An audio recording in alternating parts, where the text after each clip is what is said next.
Okay, now let's see कि जो कुछ अभी तक हमने पढ़ा है इसको हम अब प्रैक्टिकली अप्लाई कैसे करेंगे।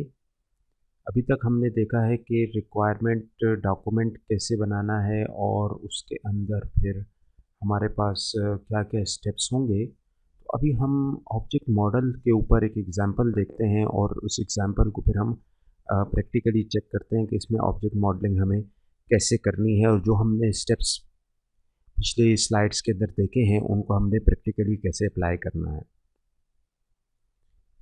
ज़रा सा रिकॉल कराते जाएँ कि ऑब्जेक्ट मॉडलिंग में हमने क्या देखा था। ऑब्जेक्ट मॉडलिंग अप्रोच के अंदर हमने एक प्रॉब्लम स्टेटमेंट से स्टार्ट करना है, जो बेसिकली हमारे सॉफ्टवेयर की हाई लेवल रिक्वायरमेंट्स के बारे में हमें बताएगा और उसके अंदर फिर हमने उसकी बेस पर ऑब्जेक्ट मॉडल को बनाना है, जिसमें हम सबसे पहले ऑब्जेक्ट्स को और क्लासेस को आइडेंटिफाई करेंगे, फिर एक डेटा डिक्शनरी बनाएंगे, फिर इन क्लासेस के दरमियान हम एसोसिएशन और रिलेशनशिप बनाएंगे और फिर इनके अंदर हम एट्रीब्यूट्स को आइडेंटिफाई करेंगे और फिर अगर ज़रूरत हुई तो उसके अंदर हम इनहेरिटेंस को अप्लाई करके इन क्लासेस को ऑर्गेनाइज करेंगे और फिर हम इस मॉडल को रिफ़ाइन करेंगे थ्रू इटरेशन। एग्ज़ाम्पल के तौर पर हम एक होम हीटिंग सिस्टम को कंसिडर करते हैं, यानी हम एक ऐसा सॉफ्टवेयर बनाने जा रहे हैं जो कि घर के अंदर हीटिंग सिस्टम को कंट्रोल कर रहा है। ख़ास तौर पे यूरोप में, कनाडा वगैरह में जहाँ पर काफ़ी ज़्यादा सर्दी होती है, तो उस सर्दी के लिए फिर पूरा उन्होंने अपने घर को हीटिंग सिस्टम एक बनाया होता है जिसकी मदद से पूरा घर गर्म रहता है। जैसे हमारे यहाँ सेंट्रलाइज्ड एसी सिस्टम होता है घर को या बिल्डिंग को कूल रखने के लिए, इसी तरह यूरोप वगैरह में हीटिंग सिस्टम होते हैं जो कि पूरे घर को गर्म रखने के काम आते हैं। तो इसमें नॉर्मली होता ये है कि जो वॉल्स हैं, दीवारों के अंदर गर्म पानी के पाइप्स डले हुए होते हैं। तो उसके अंदर गर्म पानी फ्लो करता रहता है जिससे कि ओवरऑल आपके कमरे का टेम्परेचर मेंटेन रहता है। तो एक आउटसाइड द होम एक सिस्टम बनाया जाता है जिसके अंदर पानी को गर्म किया जाता है और वो गर्म पानी फिर इन दीवारों के अंदर पाइप्स में फ़्लो करेगा जिससे कि रूम का टेम्परेचर मेंटेन रहेगा। इसके लिए फिर हर रूम के अंदर टेम्परेचर सेंसर्स लगे हुए होते हैं, कंट्रोलर्स लगे होते हैं जिसके अंदर आप अपनी मर्ज़ी से कोई टेम्परेचर सेट कर सकते हैं। जितनी भी यूज़र को एक टेम्परेचर चाहिए वो यहाँ पर वो सेट कर देगा और फिर सिस्टम ऑटोमेटिकली, ये सॉफ्टवेयर का क्या काम है, वो इस टेम्परेचर सेंसर से जो रीडिंग आ रही होगी उसको चेक करेगा कि क्या इस वक्त ये टेम्परेचर यूज़र की मर्ज़ी के मुताबिक है। अगर उसके मुताबिक है तो फिर तो ठीक है, और अगर मुताबिक नहीं है तो फिर इस जो वाटर है इसको ज़्यादा हॉट करना है या कोल्ड करना है, जो भी कुछ करना है वो फिर ये सॉफ्टवेयर पूरे के पूरे सिस्टम को कंट्रोल करेगा। जैसे कि मैंने पिछली स्लाइड्स में भी आपको बताया कि अब हमारे पास सॉफ्टवेयर सिर्फ कंप्यूटर के अंदर इस्तेमाल नहीं होते, बल्कि सॉफ्टवेयर जो हैं अब वो बड़े-बड़े सिस्टम्स को कंट्रोल करते हैं। For example nuclear power plant को, और इस केस में हम देख रहे हैं कि घर के पूरे हीटिंग सिस्टम को सॉफ्टवेयर कंट्रोल कर रहे हैं। तो ये अब हमारे पास रिक्वायरमेंट्स इस सिस्टम की क्या है। The purpose of the software for the home heating system is to control the heating system that heats the room of a house. इस सॉफ्टवेयर का जो कि पूरे हीटिंग सिस्टम को कंट्रोल कर रहा है, उसका मकसद क्या है कि हीटिंग सिस्टम को, जो घर के किसी कमरे को या पूरे घर को गर्म करेगा, उसको कंट्रोल करना। The software shall maintain the temperature of each room within a specified range. Software का क्या काम है कि वो हर रूम के अंदर टेम्परेचर को एक ख़ास रेंज के अंदर मेंटेन रखे। मसलन आपने स्पेसिफाई कर दिया कि 25 डिग्री से लेकर 30 डिग्री तक टेम्परेचर होना चाहिए फॉर एग्ज़ाम्पल, तो उसी के हिसाब से फिर सॉफ्टवेयर उसको मेंटेन रखेगा, यानी 25 से टेम्परेचर को कम नहीं होने देगा और 30 डिग्री से ज़्यादा नहीं होने देगा। By controlling the heat flow to the individual rooms, किस रूम को कितनी हीट प्रोवाइड करनी है, जो यूज़र ने टेम्परेचर रेंज बताई हुई है, सपोज़ 25 टू 30 डिग्री सी, तो उस हिसाब से फिर सॉफ्टवेयर उस टेम्परेचर रेंज को मेंटेन रखेगा। अब सॉफ्टवेयर का क्या-क्या काम है? The software shall control the heat in each room, हर रूम के अंदर सॉफ्टवेयर मेंटेन रखेगा हीट को। The room shall be heated when the temperature is 2 Fahrenheit below desired temperature. यहाँ पर फ़ारेनहाइट के अंदर टेम्परेचर मेजर किया गया है, तो जो यूज़र ने डिज़ायर्ड टेम्परेचर दिया है से 25 फ़ारेनहाइट फॉर एग्ज़ाम्पल या जो भी है, तो उससे अगर 2 डिग्री नीचे आ जाता है टेम्परेचर तो हीटिंग स्टार्ट होनी चाहिए।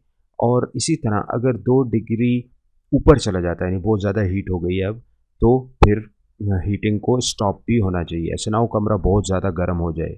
तो जो यूज़र ने डिज़ायर टेम्परेचर रखा हुआ है उससे अगर 2 डिग्री कम हो जाता है तो हीटिंग को ऑन हो जाना चाहिए, और अगर उससे 2 डिग्री ज़्यादा हो जाता है तो हीटिंग को ऑफ हो जाना चाहिए। The flow of heat to each room shall be individually controlled by opening and closing its water valve. हर एक रूम का अलग अलग टेम्परेचर कंट्रोल होना चाहिए। उस कमरे में अभी पानी को हमने छोड़ना है या उसको ऑफ करना है वाल्व को, तो opening and closing of valve depends on कि हर रूम के अंदर कितने टेम्परेचर की ज़रूरत है। उसमें हमें एक कमरे को गर्म करना है या ठंडा करना है। ठंडा करना होगा तो जो वाटर वाल्व है उसको सॉफ्टवेयर क्लोज कर देगा, और अगर गर्म करना होगा तो वहाँ पे गर्म पानी छोड़ देगा। The valve shall open when room needs it and close otherwise. तो मैंने भी आपको बता दिया। The user shall set the desired temperature on the thermostat. अब यूज़र के पास कोई इंटरफेस होनी चाहिए, कोई बटन्स लगे हुए हों, कोई सॉफ्टवेयर पैनल हो, कोई टच स्क्रीन हो, जहाँ पे यूज़र अपनी मर्ज़ी का टेम्परेचर सेट कर सके। मिसाल के तौर पे वो चाह रहा है कि 25 डिग्री सी हो, तो वो कहाँ पर सेट करेगा? The operator shall be able to turn the heating system and on and off. Operator के पास ये एबिलिटी होनी चाहिए कि वो पूरे हीटिंग सिस्टम को ऑन एंड ऑफ कर सके। The furnace must not run when the system is off. जो हीटिंग का सिस्टम है, फर्नेस जहाँ पे पानी गर्म हो रहा है, जिस वक़्त आपका सिस्टम ऑफ है तो उस फर्नेस को भी ऑफ होना चाहिए। इसी तरह अगर एक रूम को किसी हीटिंग की ज़रूरत है और फर्नेस उस वक़्त रनिंग कंडीशन में नहीं है, ऑफ हुआ हुआ है, तो फिर सॉफ्टवेयर उस फर्नेस को ऑन करेगा। फर्नेस को ऑन करने के लिए सबसे पहले सॉफ्टवेयर जो फ्यूल का वाल्व है वो ओपन करेगा और फिर बर्नर को ऑन करेगा। इस तरह से फर्नेस ऑन हो जाएगा। इसी तरह जब हीटिंग की ज़रूरत नहीं है तो फिर सॉफ्टवेयर फर्नेस को ऑफ़ करेगा। ऑफ़ करने के लिए सिंपल जो फ्यूल वाल्व है वो सॉफ्टवेयर ने क्लोज़ करना है।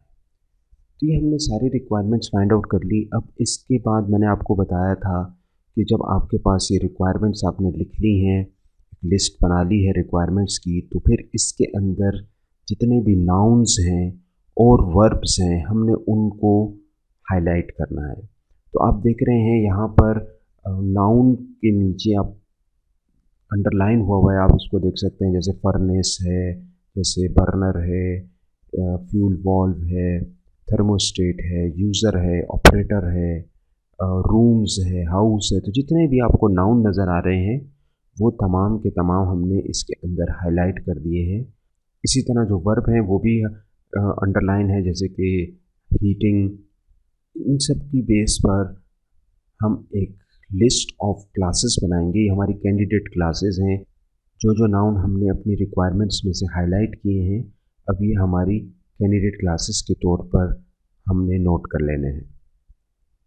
तो प्रोसेस हमारे पास यही हुआ कि रिक्वायरमेंट स्टेटमेंट आ गई, उसमें से हमने नाउन्स एक्सट्रैक्ट कर लिए और ये नाउन हमारे पास अब कैंडिडेट क्लासेस बन गई।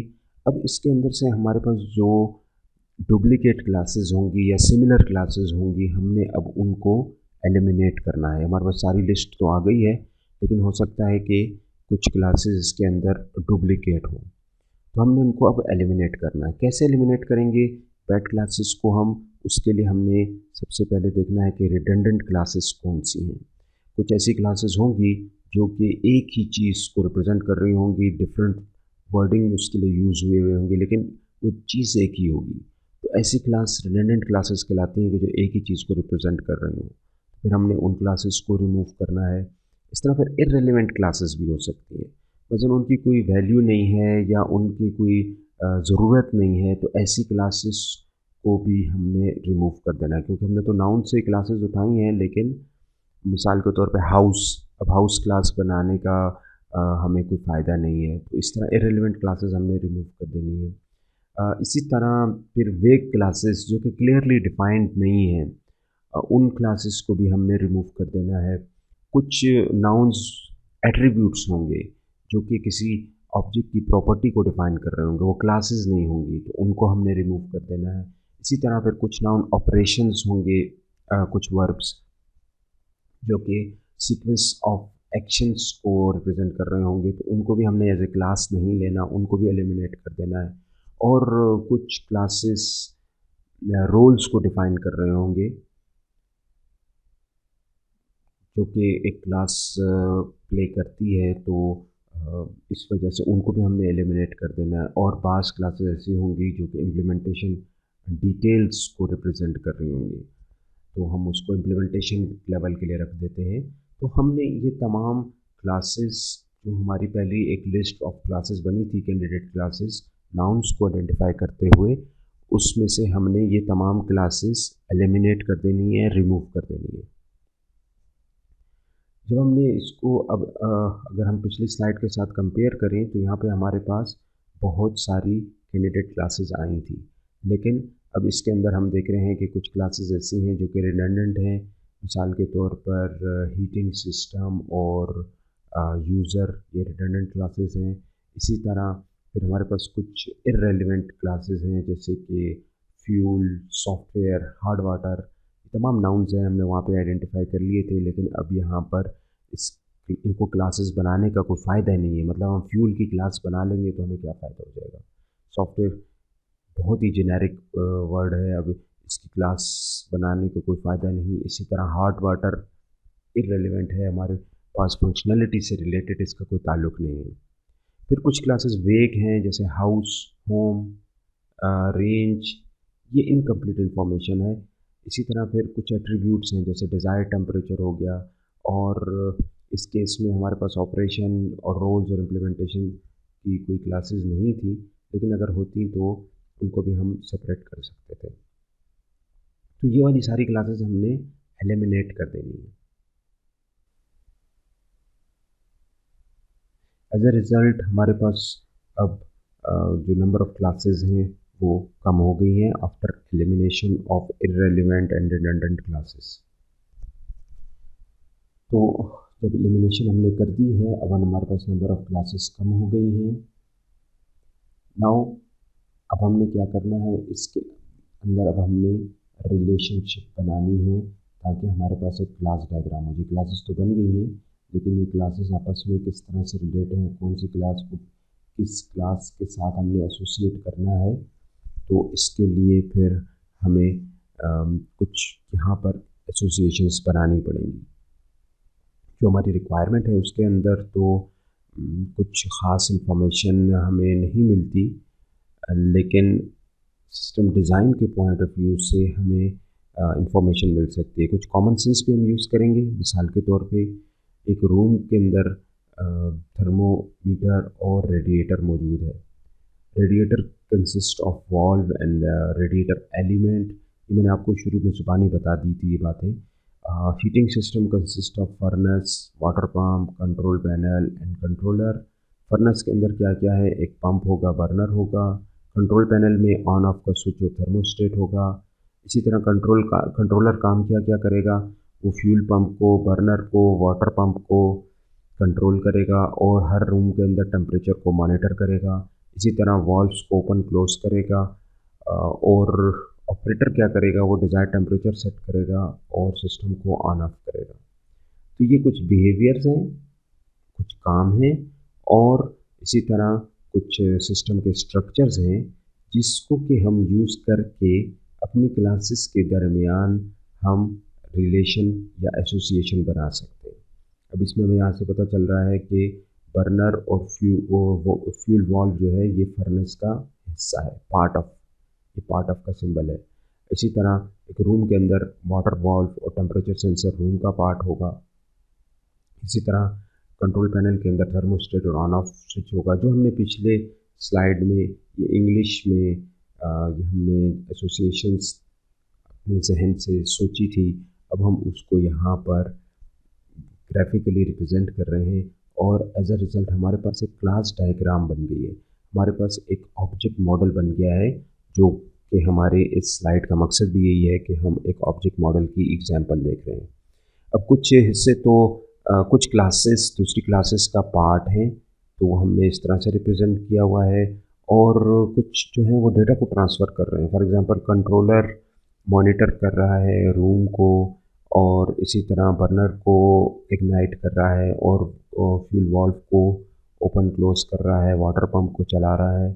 तो कंट्रोलर का ये काम है। इसी तरह ऑन ऑफ स्विच मैसेज देता है कंट्रोलर को, और ऑपरेटर जो है वो स्विच को ऑन ऑफ करता है और थर्मोस्टेट को सेट करता है।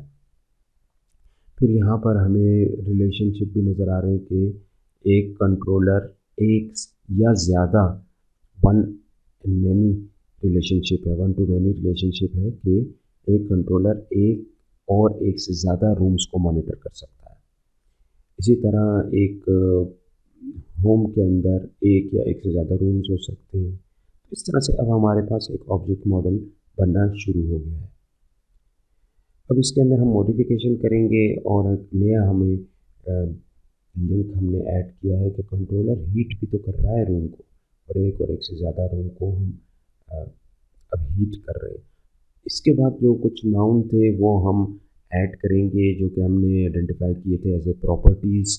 तो डिज़ायर्ड टेम्परेचर यूज़र ने सेट करना है, वो एक प्रॉपर्टी है थर्मोस्टेट की। इसी तरह ऑन ऑफ स्विच की सेटिंग या टेम्परेचर सेंसर जो करंट रूम टेम्परेचर है वो नोट करके लेकर आता है। तो वो अब जो हमने जिस वक़्त हम रिक्वायरमेंट डॉक्यूमेंट देख रहे थे वहाँ से हमने जो नाउन आइडेंटिफाई किए थे, और उसमें से हमने अलग कर लिए थे कि ये तो प्रॉपर्टीज़ हैं, ये क्लास नहीं बन सकती। वो प्रॉपर्टीज़ अब हम रेलिवेंट क्लासेस के अंदर डाल रहे हैं। तो इनको एट्रीब्यूट्स कहते हैं या प्रॉपर्टीज़ कहते हैं। तो वहाँ पे हमने पहले आइडेंटिफाई कर ली थी, अब हम इसके अंदर जो रेलिवेंट क्लासेस है उसके अंदर वो एट्रीब्यूट्स या प्रॉपर्टीज़ ऐड कर रहे हैं। आपको मैंने बताया था कि जब मॉडल बन जाएगा फिर हमने इस मॉडल को इटरेट करना है, बार बार बनाना है, इसके अंदर चेंजेस करनी है, जब तक कि हमारा कस्टमर और जो हमारी इंजीनियरिंग टीम है वो खुश ना हो जाए, तब तक हमने इटरेशन करनी है। खुश से मुराद ये है कि दोनों एग्री ना कर जाए। अच्छा, नेक्स्ट हमने क्या काम करना है मॉडलिंग अप्रोच के अंदर, हमने सिनेरियोज़ को प्रिपेयर करना है, जिसके में हम कस्टमर के साथ काम करेंगे, और हम देखेंगे कि नॉर्मल सिनेरियो क्या हो सकता है, यानी नॉर्मली किस तरीके से सिस्टम ऑपरेट करता है, किस तरीके से यूज़र इंटरेक्शन करता है। और फिर हम उसके अंदर एक्सेप्शनल केसेस डालेंगे कि अगर एरर आ जाए तो क्या होगा, अगर ये हो जाए तो क्या होगा, अगर वो हो जाए तो क्या होगा। एबनॉर्मल सिचुएशंस पर हम उसके अंदर ऐड करेंगे। इससे फिर हमें इसके बाद हमने फिर इवेंट्स को आइडेंटिफाई करना है, और उन इवेंट्स को क्लासेस के अंदर ग्रुप करना है। और फिर हम कुछ सीक्वेंस डायग्राम्स बनाएंगे, जिसके अंदर हम ये फाइंड करेंगे कि वो कौन से ऑब्जेक्ट्स हैं जिनकी फंक्शनैलिटी काफ़ी कॉम्प्लेक्स है और हमें उसको अभी समझने की ज़रूरत है। फिर हम कॉम्प्लेक्स क्लासेस के लिए भी सीक्वेंस डायग्राम बनाएंगे। ये हमारे पास एक एग्ज़ाम्पल है यूज़ केस की। जैसे मैंने आपको बताया था कि हमने पहले सबसे पहले क्लास डायग्राम बनानी है ऑब्जेक्ट मॉडलिंग के अंदर, और फिर उसके बाद हमने यूज़ केस बनाना है। तो ये अब यूज़ केस की एक एग्ज़ाम्पल है कि यूज़ केस की शक्ल किस तरह से होती है। ये अब एक यूज़ केस है, यानी एक काम हो रहा है, एक तरह से सिस्टम को यूज़ किया जा रहा है। वो क्या है? यूज़ केस का नाम क्या है? उसका नाम है पावर अप, यानी कि हम सिस्टम को ऑन कर रहे हैं। एक्टर कौन इन्वॉल्व है इसमें? इसमें एक्टर इन्वॉल्व है होम का जो ओनर है, या जो ऑपरेटर है, या यूज़र है। तो टाइप क्या है इसकी? प्राइमरी और एसेंशियल टाइप का यूज़ केस है। अब इसकी डिस्क्रिप्शन यहाँ पे लिखी हुई है कि होम ओनर पावर को ऑन करेगा, और फिर जो ही वो पावर ऑन करेगा, सिस्टम ऑन होगा, तो सबसे पहले तमाम रूम्स का टेम्परेचर चेक किया जाएगा। और अगर रूम का टेम्परेचर डिज़ायर्ड जो टेम्परेचर यूज़र ने सेट किया हुआ है उससे कम है, तो रूम का वाल्व ओपन हो जाएगा और गर्म पानी वहाँ पे फ्लो करना शुरू हो जाएगा। और फ्यूल का वाल्व ओपन कर दिया जाएगा। अगर टेम्परेचर जो डिज़ायर्ड टेम्परेचर है उससे कम हुआ तो कोई एक्शन नहीं लिया जाएगा। फिर यहाँ पे हम दूसरे रिक्वायरमेंट्स की रेफरेंस भी दे सकते हैं कि requirement number this this this. और ये एक एग्जांपल हमने देखी कि किस तरह से यूज़ केसेस बनाए जाते हैं। ये एक यूज़ केस है जो कि पावर ऑन होने का एक सिनेरियो बता रहा है। ठीक है, हमने पहले पिछली स्लाइड्स के अंदर देखा था कि यूज़ केसेस बेसिकली आपको सिनेरियो यूजेज सिनेरियो बता रहे होते हैं कि सिस्टम किस तरह से इस्तेमाल होगा। तो ये एक काम है कि सिस्टम को ऑन करना। इसी तरह फिर सिस्टम को ऑफ करना एक सिनेरियो हो सकता है, टेम्परेचर सेट करना एक सिनेरियो हो सकता है, और इसी तरह सो ऑन सो फोर्थ। उसके बाद हमने फिर सीक्वेंस डायग्राम बनानी है based on this use cases. जब हमारे पास यूज़ केसेस आ जाएंगे उसके बाद फिर हम उसकी सिस्टम की सीक्वेंस डायग्राम बनाएंगे। सीक्वेंस डायग्राम के अंदर क्या होता है, हमारे पास जितनी एंटिटीज़ हैं वो टॉप पे लिखी जाती हैं, और then we have this life lines कि कौन सा ऑब्जेक्ट कितनी देर तक उसकी लाइफ है। और फिर यहाँ पर अब हमें एक सीक्वेंस नज़र आ रहा है, जैसे मैंने बताया था कि पहले इवेंट क्या होगा फिर क्या होगा। तो आप देख रहे हैं कि हर 5 सेकंड के बाद कंट्रोलर एक रिक्वेस्ट भिजवाता है रूम के अंदर जो सेंसर लगा हुआ है टेम्परेचर सेंसर को, ताकि वो सेंस करे टेम्परेचर को और वो फिर रिस्पॉन्ड करके वापस कंट्रोलर को भिजवाता है। तो हर 5 सेकंड के बाद ये काम हो रहा है और कंट्रोलर फिर उसको चेक कर रहा है कि रूम का टेम्परेचर ठीक है या अभी उसके अंदर कम ज़्यादा तो नहीं है। अगर डिज़ायर्ड टेम्परेचर के अंदर यूज़र ने चेंजेस कर दिए और उसने कंट्रोल पैनल पे जाके अपना डिज़ायर्ड टेम्परेचर चेंज कर दिया है तो ये इन्फॉर्मेशन भी अपडेट होगी कंट्रोलर को। और कंट्रोलर अपना काम जारी रखेगा, वो हर 5 सेकंड के बाद रिक्वेस्ट करता है, रूम का सेंसर उसको रिस्पॉन्ड करता है। अगर टेम्परेचर सपोज़ डिज़ायर्ड वैल्यू से कम हो गया तो फिर कंट्रोलर उसको चेक करने के बाद जब इसको ये रिस्पॉन्स आया है और उसको पता चला है कि टेम्परेचर तो डिज़ायर्ड वैल्यू से कम है, तो ये फ्यूल वाल्व को मैसेज भिजवाएगा, उसको एक बेसिकली फंक्शन कॉल करेगा फ्यूल ओपन, और फिर सॉफ्टवेयर जो है वो हार्डवेयर को कमांड करेगा और वहाँ से फ्यूल ओपन हो जाएगा। इसी तरह बर्नर को ऑन करेगा और वाटर पंप को भी ऑन करेगा। ये तीनों काम करेगा जब टेम्परेचर लो डिटेक्ट हुआ है, और फिर रूम को कहे ऑर्डर देगा कि वाल्व को ओपन करें। फिर अपना उसने काम जारी रखा हुआ है। हर 5 सेकंड के बाद अगर टेम्परेचर को रिक्वेस्ट करता है टेम्परेचर सेंसर को, वो उसको रिस्पॉन्ड करता है। इस दफ़ा अगर टेम्परेचर नॉर्मल डिटेक्ट हुआ है तो फिर वो पंप को भी वाटर पंप को भी ऑफ़ करेगा, बर्नर को भी ऑफ़ करेगा, और रूम का वाल्व को भी क्लोज़ करेगा और फ्यूल के वाल्व को भी क्लोज़ कर देगा। इस तरह हमें पूरे सिस्टम के सीक्वेंस का पता चल रहा है कि सिस्टम के अंदर ऑपरेशंस एक्टिविटीज़ किस सीक्वेंस के अंदर हो रहे हैं, उसके अंदर कौन कौन से ऑब्जेक्ट्स इस्तेमाल हो रहे हैं और वो किस तरह से कॉल्स कर रहे हैं एक दूसरे को, और किस किस्म का डेटा भिजवा रहे हैं, क्या डेटा रिसीव कर रहे हैं। इसके बाद हमने ऑपरेशंस आइडेंटिफाई करने हैं, वो मुख्तलिफ़ सोर्सेज से आइडेंटिफाई होंगे। पहले हम अगर ऑब्जेक्ट मॉडल को देखें तो वहाँ से हमें ऑपरेशंस को आइडेंटिफाई करना है। जो हमारे पास एट्रीब्यूट्स हैं और एसोसिएशंस हैं उनसे हम ऑपरेशंस आइडेंटिफाई कर सकते हैं। इसी तरह फिर इवेंट्स से हम ऑपरेशंस आइडेंटिफाई कर सकते हैं।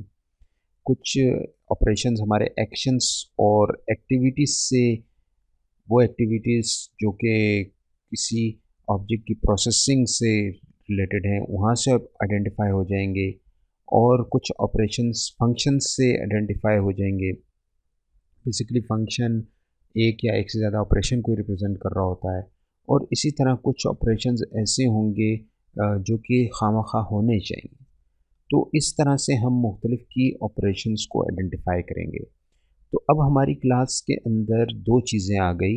एक तो हमारे पास प्रॉपर्टीज़ या एट्रीब्यूट्स हैं जो कि हमने पहले से लिखे थे यहाँ पर, और अब हमने अपनी क्लासेस के अंदर ऑपरेशंस को भी ऐड कर दिया है।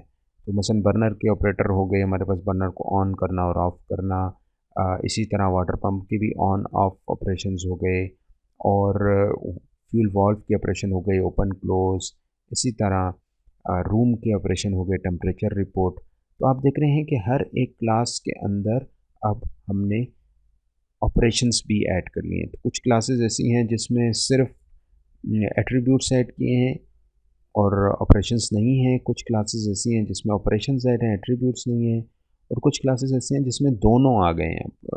टेम्परेचर सेंसर क्लास को हम देखें तो उसके अंदर एट्रीब्यूट भी आ गया है, टेम्परेचर, जो रूम का टेम्परेचर होगा ये उसको रिटर्न करेगा, और उसके साथ इसके अंदर हमने दो ऑपरेशंस भी ऐड कर दिए हैं, एक रिक्वेस्ट टेम्परेचर और एक रिस्पॉन्ड टेम्परेचर। तो ये ऑपरेशंस कहाँ से आ गए, तो ये हमने पिछली स्लाइड में देख लिया कि ये ऑपरेशन मुख्तलिफ ये सोर्सेज हैं जहाँ से कि हम ऑपरेशंस को आइडेंटिफाई कर सकते हैं, और ये प्रोसेस हमारा चलता रहेगा। हम इटरेट करते रहेंगे करते रहेंगे। आप देख रहे हैं कि हमने पहले सिर्फ क्लासेस आइडेंटिफाई की, फिर उनके दरमियान एसोसिएशंस बनाई, फिर उनके हमने एट्रीब्यूट्स आइडेंटिफाई किए, और आखिर में हमने उनके ऑपरेशंस को आइडेंटिफाई किया।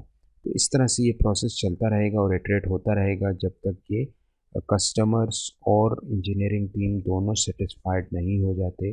जब दोनों सेटिस्फाइड हो जाएंगे तो हमारा ये प्रोसेस कंप्लीट हो जाएगा। आई होप कि इस एग्ज़ाम्पल में आपको समझ आ गया होगा कि ऑब्जेक्ट मॉडल कैसे बनाया जाता है, और वो जो स्टेप्स हमने पिछली दफ़ा थ्योरेटिकली पढ़े थे वो अब हमने एक एग्ज़ाम्पल लेके उसको प्रैक्टिकली अप्लाई कर दिया। अगर आपको कोई क्वेश्चन हो तो आप पूछ सकते हैं।